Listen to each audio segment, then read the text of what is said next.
So guys আসসালামু আলাইকুম। আজকে আমরা 4-5 জন বন্ধু মিলে জিনাদি রেল স্টেশনে এসেছিলাম। ঘোরাটা আমাদের জন্য মঙ্গলকর হলেও তারা 4 জন ছিল খুবই দুর্ঘটনার মতো সম্মুখীন। আজকে জিনাদি রেল স্টেশনের মধ্যে 4 জন লোক তাদের বিভিন্ন স্টাইলের ছবি তোলার কারণে ইন্তেকাল করে আছে। তাদের কি বলবো আমি তাদেরকে নিয়ে, তাদের জীবনের পরোয়া নেই, তারা তাদের ছবি নিয়ে ব্যস্ত। তাদের ট্রেনের সামনে বিভিন্ন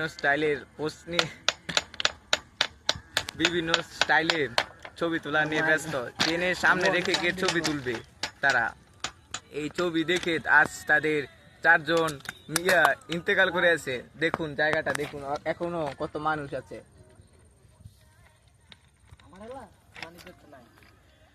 কি বলবো ভাই, আপনারা জীবনে কত কিছুতেই করবেন, তাই বলে কি জীবনের পরোয়া করবেন না? ছবি তুলতে কি মারা গেছে? তাই কি বলবো, জীবনের পরোয়া করবেন আর ছবি তোলা নিয়ে এরকম মজা করবেন না। আসসালামু আলাইকুম।